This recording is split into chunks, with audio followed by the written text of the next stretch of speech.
n'est pas la religion de Dieu, et que Mohammed, paix et bénédiction soient sur lui, n'est pas un prophète de Dieu. Mais que dit la Bible à ce propos?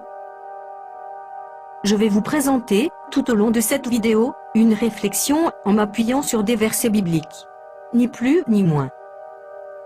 Rappelez-vous, lorsque Dieu s'adressa à Abraham, paix soit sur lui, suite à ses nombreuses prières, pour qu'il lui donne une descendance. Dieu lui a annoncé une bonne nouvelle. Il a exaucé ses prières. Dieu a fait 2 promesses à Abraham, la paix soit sur lui. Oui, 2 promesses. La première promesse concerne Isaac. La deuxième promesse concerne Ismaël. Commençons par la première promesse, où Dieu dit, dans le livre de la Genèse, chapitre 17, verset 19. Dieu dit, certainement Sarah, ta femme, t'enfantera un fils, et tu l'appelleras du nom d'Isaac. J'établirai mon alliance avec lui comme une alliance perpétuelle, pour sa postérité après lui. D'ailleurs, c'est le peuple préféré de Dieu. Comme le confirme le Coran, dans la sourate 2, verset 47. Israélites, rappelez-vous ma grâce que je fis descendre sur vous et que je vous avais préféré à tout l'univers. Mais cette alliance, était-elle réellement perpétuelle, comme le confirme la Bible?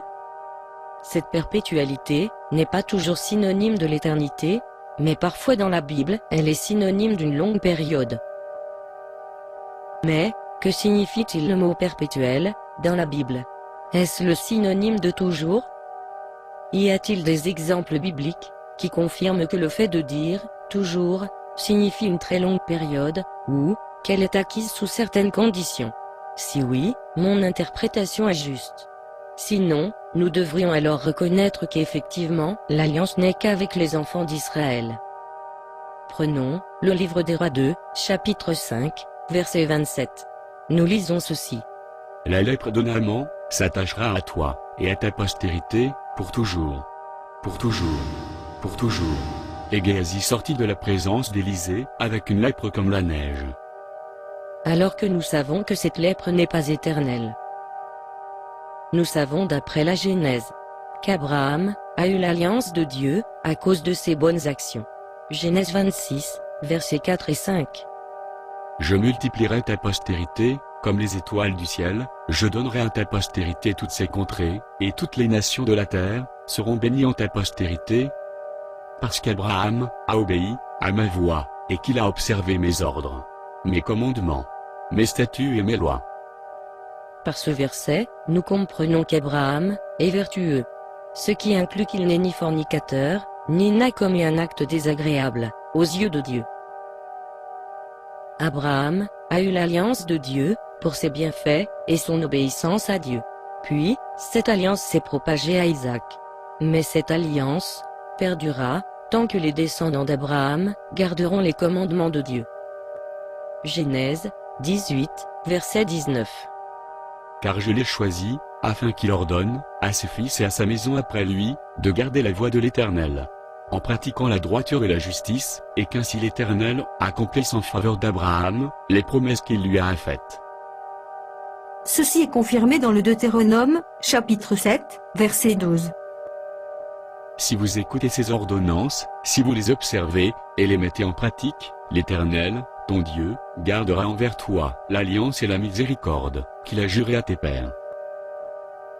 Ces versets prouvent que l'alliance de Dieu avec Israël dépend d'eux. S'ils gardent les commandements de Dieu, elle restera avec eux. Sinon, l'alliance et la miséricorde sera rompues. Jésus, la paix soit sur lui, a blâmé Jérusalem. Dans Matthieu, chapitre 23, versets 29 à 39. Malheur à vous, scribes et pharisiens hypocrites!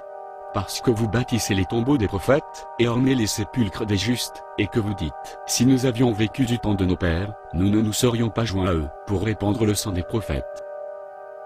Vous témoignez ainsi contre vous-même, que vous êtes les fils de ceux qui ont tué les prophètes. Comblez donc la mesure de vos pères. Serpents, race de vipères! Comment échapperez-vous au châtiment de la géhenne? C'est pourquoi, voici, je vous envoie des prophètes, des sages et des scribes. Vous tuerez, et crucifierez, les uns, vous battrez de verges les autres, dans vos synagogues, et vous les persécuterez de ville en ville, afin que retombe sur vous tout le sang innocent répandu sur la terre, depuis le sang d'Abel le juste, jusqu'au sang de Zacharie, fils de Barachi, car vous avez tué entre le temple et l'autel. Je vous le dis, en vérité, tout cela retombera sur cette génération. Jérusalem, Jérusalem, qui tue les prophètes, et qui lapide ceux qui te sont envoyés. Combien de fois ai-je voulu rassembler tes enfants, comme une poule rassemble ses poussins sous ses ailes, et vous ne l'avez pas voulu. Voici, votre maison vous sera laissée déserte, car, je vous le dis, vous ne me verrez plus désormais, jusqu'à ce que vous disiez, béni soit celui qui vient au nom du Seigneur. Ainsi Israël ont transgressé les commandements de Dieu. Alors Jésus, la paix soit sur lui, a dit, dans Matthieu, chapitre 21, versets 33 à 44. Écoutez une autre parabole. Il y avait un homme, maître de maison, qui planta une vigne. Il l'entoura du nez, y creusa un pressoir, et bâtit une tour, puis il la ferma à des vignerons, et quitta le pays. Lorsque le temps de la récolte fut arrivé, il envoya ses serviteurs vers les vignerons, pour recevoir le produit de sa vigne. Les vignerons, s'étant saisis de ses serviteurs, battirent l'un, tuèrent l'autre, et lapidèrent le troisième. Il envoya encore d'autres serviteurs, en plus grand nombre que les premiers, et les vignerons les traitèrent de la même manière. Enfin, il leur envoya vers eux, son fils, en disant, « Ils auront du respect pour mon fils. » Mais, quand les vignerons virent le fils, ils dirent entre eux, « Voici l'héritier, venez, tuons-le, et emparons-nous de son héritage. » Et ils se saisirent de lui, le jetèrent hors de la vigne, et le tuèrent. Maintenant, lorsque le maître de la vigne viendra, que fera-t-il à ces vignerons? Ils lui répondirent, « Il fera périr misérablement ces misérables. Et il fermera la vigne à d'autres vignerons, qui lui en donneront le produit au temps de la récolte. » Jésus leur dit, « N'avez-vous jamais lu dans les Écritures, la pierre qu'ont rejetée ceux qui bâtissaient, est devenue la principale de l'angle. C'est du Seigneur que cela est venu, et c'est un prodige à nos yeux. C'est pourquoi, je vous le dis, le royaume de Dieu vous sera enlevé, et sera donné à une nation qui en rendra les fruits. Celui qui tombera sur cette pierre, s'y brisera, et celui sur qui elle tombera, sera écrasé. » En bref, le maître de la vigne, c'est Dieu. La vigne, c'est l'alliance prophétique de Dieu. Les vignerons, ce sont les Israélites. Les serviteurs, ce sont les prophètes, envoyés de Dieu. Jésus leur informe que les vignerons tuèrent les serviteurs, envoyés par Dieu. Et par conséquent, à cause de leurs multiples péchés, la vigne sera confiée à d'autres vignerons. Et qui dit la vigne confiée à d'autres vignerons, signifie automatiquement qu'il doit y avoir un serviteur, envoyé par le maître de maison, pour recevoir les fruits qui lui est dû dans cette nouvelle alliance, afin que l'ancienne alliance soit brisée, comme le confirme Jésus, la paix soit sur lui. Et qui est l'autre peuple qui est promis d'être béni? Nous nous retrouvons, donc, avec la deuxième promesse. Genèse, chapitre 17, verset 20. À l'égard d'Ismaël, je t'ai exaucé. Voici, je le bénirai, je le rendrai fécond, et je le multiplierai à l'infini, il engendrera 12 princes, et je ferai de lui une grande nation. Nous savons tous que Dieu ne manque jamais ses promesses. Aussi je vous demande, quand est-ce que Dieu a-t-il rendu la postérité d'Ismaël une grande nation? Et quand l'a-t-il béni?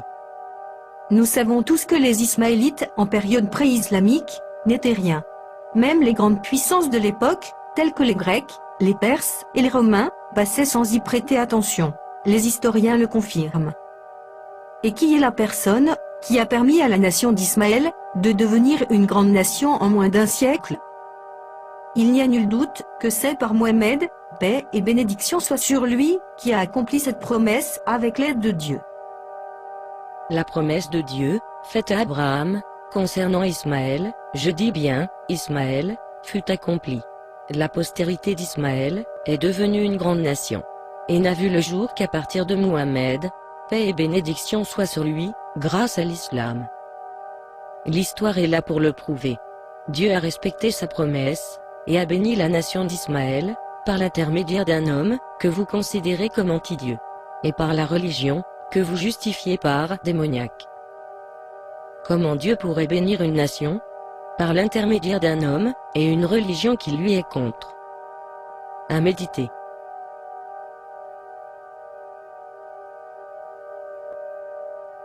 Merci à Chris Redfield.